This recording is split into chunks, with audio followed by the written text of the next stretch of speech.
Robert Francis Prevost. Saiba quem é o novo Papa da Igreja Católica. Você já sentiu aquela estranha curiosidade quando algo grande acontece no mundo, mas parece que ninguém explica de verdade o que está por trás? Pois é, foi assim que muita gente se sentiu ao ouvir o nome do Papa Leão XIV sendo anunciado como o novo Papa da Igreja Católica. De repente, manchetes pipocaram nas redes sociais e até quem mal acompanha os assuntos do Vaticano se pegou perguntando: quem é esse homem? E não é só isso, é como ele chegou até aqui. E por que da escolha? O que ele representa? Tudo cheira a reviravolta. Tudo aponta para algo que vai além da fumaça branca do conclave. Agora imagine, um cardeal nomeado há menos de 2 anos, com trajetória discreta aos olhos do grande público, de repente se torna o novo pontífice. Parece coisa de filme, não é? Robert Francis Prevost, ou melhor, Papa Leão XIV, não só assume o trono de Pedro, como também carrega uma simbologia que vem mexendo com os bastidores da Igreja Católica. A própria velocidade com que o conclave o escolheu já é de se levantar as sobrancelhas. Para uns, um sinal divino, para outros, estratégia bem calculada. Mas, no fundo, o que todo mundo quer saber mesmo é o que esse Papa tem de tão especial. E por que ele chegou tão rápido lá? Tem gente dizendo que o Leão XIV vai quebrar paradigmas. Outros acreditam que ele é a continuação direta do que foi o legado do Papa Francisco. Mas há ainda aqueles que veem nele uma nova era, mais austera, mais firme, quase que um retorno às origens da Igreja. E aí que o jogo começa a ficar interessante, porque entender o que ele representa exige mais do que manchete. Exige contexto, exige escuta, exige olhar para além da batina. Quando ele fez a sua primeira homilia e alertou contra o ateísmo prático, não foi apenas um sermão, foi um recado, uma linha de corte entre o que foi e o que virá. Você sentiu isso? E olha, isso tudo mexe não só com quem vive a fé, mas com qualquer outra pessoa minimamente conectada à cultura, à história ou até mesmo à política mundial. Porque sim, um novo Papa não mexe apenas com missas, ele movimenta estruturas, ideias, esperança e até cifras. Já ouviu falar na remuneração do Papa Leão XIV? Pois é, tem até isso no pacote. Mas calma que a gente já chega lá. Antes vamos entender quem é esse homem de fala firme, sorriso contido e olhar que parece atravessar multidões. Porque entender o Papa Leão XIV é entender muito mais do que o Vaticano quer mostrar. Enquanto muitos religiosos seguiam um caminho previsível, Robert Francis Prevost traçava rotas paralelas. Ele não se limita à função pastoral tradicional. Era um estudioso, sim, também um homem de ação. Seus anos no Peru foram marcados por iniciativas de formação teológica em comunidades carentes, encontros com lideranças indígenas e atuação em defesa de direitos humanos. Não era apenas o frade distante que pregava o evangelho aos domingos. Ele caminhava pelas vielas, aprendia dialetos locais e estendia a mão quem precisava de comida, de escuta ou de esperança. Essa postura fez com que fosse eleito ainda jovem prior geral da Ordem de Santo Agostinho, o mais alto cargo da congregação no mundo inteiro. Foram 12 anos à frente da ordem, viajando incansavelmente pelos 5 continentes, ouvindo, mediando conflitos, renovando estruturas internas. E aí está um ponto-chave. Papa Leão XIV não é fruto do acaso ou da política interna do Vaticano. Ele é, antes de tudo, o resultado de uma jornada marcada pela escuta ativa e por uma liderança silenciosa, mas transformadora. Um perfil raro que não se impõe pela autoridade, mas conquista pela coerência. Seu retorno aos Estados Unidos depois da missão no Peru não significou recolhimento, mas reposicionamento. Tornou-se bispo da diocese de Chiclayo, no Peru, e apenas mais tarde foi transferido para Roma, onde sua presença começou a pesar nos bastidores da Igreja Católica. Em 2023, ao ser nomeado prefeito do Discatério para os bispos, uma função que supervisiona a nomeação de bispos no mundo todo. Ele se tornou peça-chave para o futuro do catolicismo global. Imagine só o peso disso. Cada novo bispo, cada nomeação estratégica passava por ele. Era como se o Papa já estivesse treinando seu sucessor, sem dizer uma palavra. Não à toa, muitos cardeais o consideravam o guardião das raízes e, ao mesmo tempo, um sinal de continuidade ao legado do Papa Francisco. O que mais chamava a atenção? Sua habilidade em manter os pés no chão, enquanto alguns se perdiam em disputas e vaidades eclesiásticas. Robert Prevost estava mais interessado em perguntas simples como: como está a base da igreja? O que precisa ser reformado sem romper? Como alinhar tradição e atualidade? Esse perfil de equilíbrio foi decisivo quando o conclave se reuniu e a fumaça branca subiu mais rápido do que o esperado. Tudo começou com um silêncio que pesava mais do que 1000 palavras. Quando o Papa Francisco, por motivos de saúde já amplamente debatidos, anunciou sua renúncia, ou, como alguns preferiam ver, seu último ato de lucidez institucional, um novo ciclo foi oficialmente iniciado. O mundo católico se viu mais uma vez diante da fumaça do mistério. Quem será o próximo Papa? Para os fiéis, uma mistura de apreensão e esperança. Para os cardeais, o início de um conclave que prometia tensão. E nos bastidores, movimentos começavam até mesmo que a primeira porta se fechasse na Capela Sistina. O conclave sempre tem aquela aura de segredo quase cinematográfico. Mas nos corredores do Vaticano, enquanto os jornalistas especulavam nomes tradicionais, os cardeais trocavam olhares que diziam mais do que 1000 discursos. Nomes como Tagle, Zuppi, Parolin, todos cotados, todos preparados. Mas havia um nome sussurrando cautela e respeito: Prevost. Ele não tinha a eloquência dos políticos eclesiásticos, nem o carisma mediático dos favoritos, mas carregava uma coisa rara: consenso silencioso. Aquele tipo de figura que não impõe, mas une. Quem não polariza, mas converge. E isso, num colégio de cardeais dividido entre conservadores e progressistas, era ouro puro. Dizem que em uma eleição papal, ganha não é o mais popular, mas o menos rejeitado. E foi assim que Robert Francis Prevost foi emergindo. Um a um, os cardeais começaram a mencioná-lo, discretamente, em conversas de corredor, em reflexões privadas, em olhares durante as meditações. Muitos viram nele o equilíbrio entre firmeza doutrinal e abertura pastoral. Outros lembraram a sua atuação como prefeito do Discatério para os bispos, onde mostrava profundo conhecimento da realidade da igreja nos 5 continentes. Ele conhecia a África, a Ásia, a América Latina e a Europa. Não por relatórios, mas por experiência vivida. E isso o diferenciou quando a escolha foi oficializada com a fumaça branca subindo e o tradicional Habemus Papam escoava da sacada de São Pedro. O mundo estremeceu. Papa Leão XIV era anunciado e a primeira reação de muitos foi: quem é esse?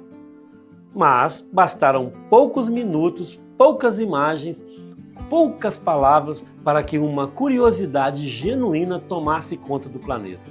Os fiéis choravam, jornalistas corriam atrás de sua biografia e os mais atentos começaram a ligar os pontos. O sorriso contido, a voz pausada, o olhar firme, tudo nele parecia carregar um peso de séculos e, ao mesmo tempo, uma leveza inesperada. O mundo, ainda sem entender direito, já sentia que algo havia mudado. A escolha do nome Leão XIV não foi apenas um aceno à tradição, foi uma afirmação carregada de simbolismo. O nome Leão remete aos papas de posturas firmes, figuras históricas que marcaram épocas de tradição e tensão da Igreja Católica. O mais notável, claro, foi Leão XIII, que no final do século XIX lançou a encíclica Rerum Novarum e inaugurou a doutrina social da Igreja. Ao adotar o mesmo nome com numeração 14, Robert parece sinalizar que seu papado será também um divisor de águas. Uma resposta ao mundo contemporâneo, mas com raízes fincadas na história eclesiástica. Muitos viram nessa escolha uma referência direta ao combate ao ateísmo prático, como ele mesmo chamou em sua primeira homilia. O termo, para quem não está familiarizado, não é uma crítica aos ateus declarados, mas aquele que, mesmo dizendo crer, vivem como se Deus não existisse. É o católico do automático, que reza por hábito, mas esquece do espírito. Essa crítica revela o que deve ser uma marca do pontificado de Leão XIV: a espiritualidade vivida, não apenas ensinada. Um chamado à coerência entre fé e prática. Algo que reverbera fortemente tanto entre os religiosos, tanto os fiéis comuns. Nas primeiras aparições públicas como novo Papa, Leão XIV foi comedido nas palavras, mas direto nas intenções. Ao invés de discursos longos ou promessas vazias, preferiu focar em temas centrais. A urgência de retomar a fé como estilo de vida, o valor da escuta, a necessidade de reconciliação entre tradição e modernidade. Sua primeira missa já foi interpretada como um mapa do seu estilo de liderança. Austero, focado, sem teatralidades, mas com profundidade. Ao invés de inovar pela aparência, ele parece disposto a transformar pela essência. Um modelo que lembra muito o início do pontificado do Bento XVI, mas com a ternura de Francisco. Mas não se engane com o tom sereno. A escolha do nome, as falas iniciais e até os gestos, com o uso de uma batina mais simples e a recusa a certos protocolos. Revelam uma liderança que quer que resgate o espírito evangélico sem medo de cortar na carne. E isso inclui decisões administrativas também. Já se comenta no Vaticano que ele quer rever estruturas de poder, descentralizar decisões e dar mais voz às igrejas locais. Em tempos em que se discute a remuneração do Papa Leão XIV, sua postura sugere que esse será um papado menos voltado ao luxo e mais aos serviços. E isso já está gerando desconforto entre alguns setores. Assumir o trono de Pedro após o legado de Papa Francisco não é tarefa leve. Francisco deixou marcas profundas na Igreja Católica. Promoveu uma cultura de encontro, aproximou os marginalizados, reformou a Cúria e levou a Igreja para as periferias. Mas também deixou temas em aberto, debates, acessos e reformas inacabadas. Papa Leão XIV herda, assim, não apenas uma cadeira simbólica, mas uma estrutura ainda em construção. E como todo bom pedreiro espiritual, terá que decidir o que manter, o que ajustar e, inevitavelmente, o que derrubar. Ninguém chega ali impune ou sai ileso. Entre os desafios mais espinhosos está o tema dos abusos dentro da igreja. A ferida é aberta, exposta e Leão XIV sabe disso. Os fiéis não toleram mais discursos brandos ou comissões intermináveis. Querem ações concretas, transparência e justiça. Além disso, há uma tensão entre doutrina e modernidade. Como dialogar com um mundo que valoriza diversidade, liberdade sexual e autonomia pessoal, sem trair os fundamentos, é claro, do Evangelho? É uma corda bamba que exige equilíbrio raro. E nesse ponto, o perfil do novo pontífice, firme, silencioso, avesso a holofortes, pode ser o trunfo para decisões difíceis, mas necessárias. A secularização crescente também bate à porta do Vaticano.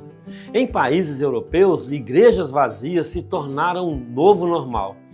No Brasil e na América Latina, a concorrência com igrejas evangélicas e movimentos neopentecostais é intensa. A pergunta é clara: como manter viva a fé no mundo em que parece ter esquecido o sagrado? A resposta de Leão XIV ainda está sendo escrita, mas tudo indica que ele pretende apostar menos no marketing e mais na coerência do testemunho. Uma igreja que volta a ser farol, não pela estrutura, mas pela luz que emana de dentro. E isso começa pela formação do clero, pela autenticidade das lideranças e pela simplicidade nas palavras. Do lado dos fiéis, a expectativa é enorme. Muita gente ainda está conhecendo o Papa Leão XIV, mas há um sentimento crescente de esperança. Ele representa uma nova chance de retomar o foco na espiritualidade, na verdade do Evangelho, numa igreja mais próxima das pessoas. Ao longo prazo, sua visão parece caminhar para uma descentralização do poder romano, um reforço da sinodalidade e uma evangelização menos burocrática e mais enraizada na realidade local. Pode-se dizer que estamos diante de um novo ciclo e talvez de um novo modo de ser católico do século XXI. Mas claro, ainda há muito por vir. Estamos vivendo um momento que só a história, só o tempo conseguirá dimensionar. A eleição do Papa Leão XIV marca o início de uma fase promissora e, ao mesmo tempo, desafiadora na trajetória da Igreja Católica. Não se trata apenas de um novo nome no trono de Pedro, mas de uma virada silenciosa que pode moldar a espiritualidade de milhões nas próximas décadas. Cada gesto, cada palavra, cada silêncio do novo Papa carrega um peso simbólico enorme. Um peso que atravessa fronteiras, línguas e culturas. E quem tem sensibilidade já percebeu. Algo profundo está sendo plantado nesse exato instante. Diante disso, é impossível não sentir uma chama de se acendendo, uma esperança que há tempos parecia ofuscada. A fé, tantas vezes desacreditada em tempos modernos, volta a pulsar no coração dos que olham para Roma com olhos renovados. Papa Leão XIV não promete milagres, mas oferece um caminho que resgata a essência da vida cristã: serviços, amor, escuta e comunhão. Nesse novo ciclo, mais do que nunca, somos chamados à unidade. A unidade não nasce do consenso, mas da humildade de reconhecer que juntos somos corpo. Corpo que reza, que espera, que crê. É tempo, portanto, de pausa, de oração, de reflexão profunda. Você que está lendo agora, não importa se é católico, praticante, curioso ou alguém em busca de respostas. Este é o momento de se permitir olhar para dentro. Que tal reservar um minuto hoje para rezar pelo novo Papa? Não precisa ser algo complexo. Basta um pensamento sincero, uma entrega silenciosa, uma vela acesa com fé. A força da oração, quando coletiva, move montanhas. E o Papa Leão XIV, como qualquer ser humano, precisará de sabedoria divina para conduzir essa barca em mares cada vez mais agitados. Encerramos aqui, mas não com um ponto final. Este é apenas o começo de uma jornada espiritual que promete muito. Que esse novo tempo desperte em cada um de nós o desejo de viver a fé com mais profundidade, mais verdade, mais coragem. Que você sinta parte dessa história. Porque a igreja não é feita só de papas e cardeais, ela é feita de pessoas, como você. E se você chegou até aqui é porque algo te tocou. Algo que talvez nem se explique com palavras, mas que te chama suavemente a olhar para o alto e recomeçar. Se você quer saber mais sobre religião, conclave, eu deixei 2 vídeos aqui para você. Acesse os cards e confira.